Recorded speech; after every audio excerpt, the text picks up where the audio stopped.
Vážený pán podpredseda Národnej rady Slovenskej republiky, vážený pán predseda Trenčianskeho samosprávneho kraja, vážení páni poslanci, vaše excelencie, vážení predstavitelia a členovia Slovenského zväzu protifašistických bojovníkov, vážené dámy, páni, milá mládež. Dovolte mi, aby som sa v mene organizátorov krajských oslav 79. výročia Slovenského národného povstania poďakovala vám všetkým, ktorí ste sa zúčastnili pietného aktu kladenia vencov.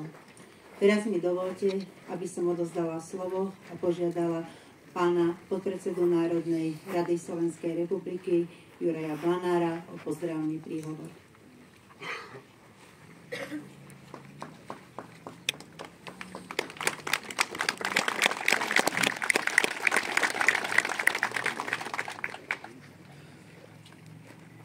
Vážení veteráni a pamätníci Slovenského národného povstania, vážení príbuzní a pozostalí pluku nesmrteľných, vážený pán predseda samosprávneho kraja, pani starostka, excelencie, veľvyslanci, poslanci Národnej rady, zástupcovia politických strán, členovia Zväzu protifašistických bojovníkov, dámy a páni. Na tomto pamätnom mieste si pripomíname 79.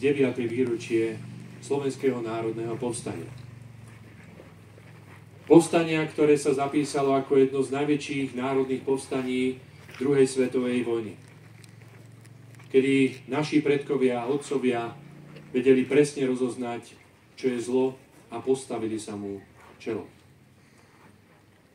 Nie pre darmo máme práve tento sviatok zapísaný aj medzi štátne sviatky Slovenskej republiky. Pretože vďaka Slovenskému národnému povstaniu boli zapracované aj budúce tézy Československej republiky po druhej svetovej vojny v Košickom vládnom programe, kde bolo uvedené, že aj vďaka Slovenskému národnému povstaniu naši predkovia chcú, aby si Slováci riadili veci verejné sami. A to aj vyústilo neskôr aj vďaka Slovenskému národnému povstaniu k zákonu, ktorý bol prijatý a platný k 1.1.1969 v Československej federácii. A vďaka tomu môžeme povedať, že to bol taký základ dnešnej novodobej zvrchovanej Slovenskej republiky.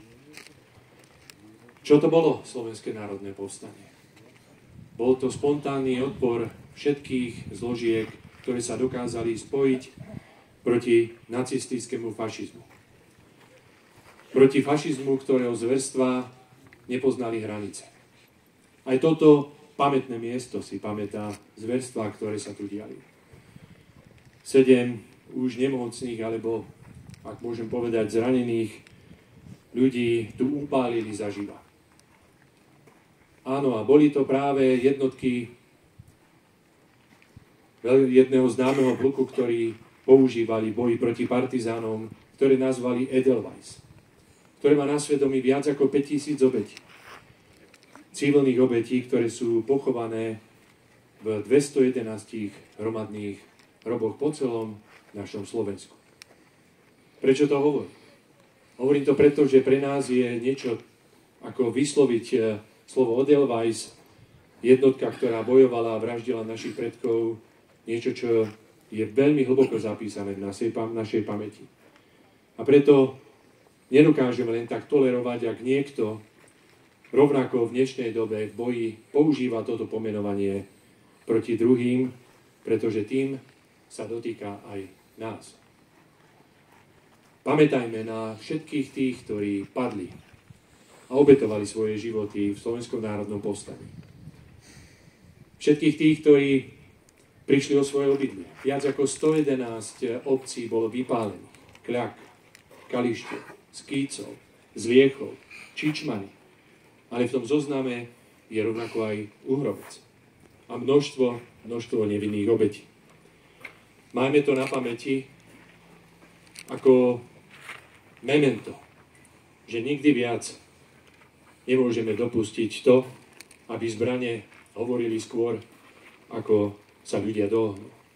Nikdy viac nedovoľme to, aby fašistické zverstvá dokázali aj v týchto časoch sa zdvihnúť a ohlasovať sa. To je pre nás nepriateľné. A na záver mi dovolte, aby sme rovnako vyjadrili, tak ako sme tu spoločne, aj veľké poďakovanie Červenej armáde, ktorá významným spôsobom pomáhala povstalcom Slovenského národného povstania. Ale aj iným,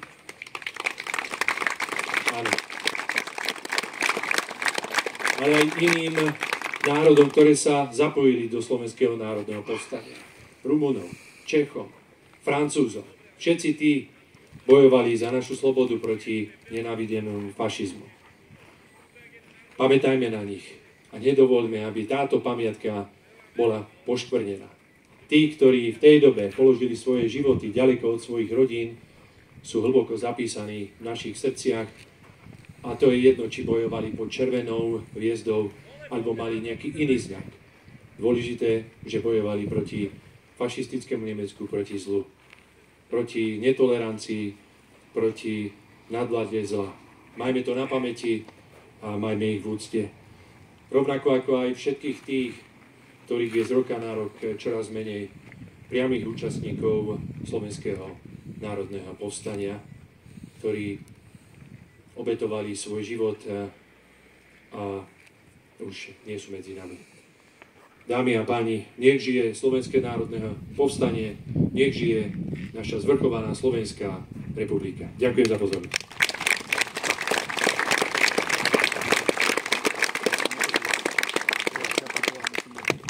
Ďakujem veľmi pekne podpredsedovi Národnej rady Slovenskej republiky, pánovi Jurajovi Blanárovi, za príhovor, ale zároveň aj za jeho osobnú účasť na dnešných oslavách, pretože prišiel medzi nás ako jeden z mála ústavných činiteľov. Vážime si to.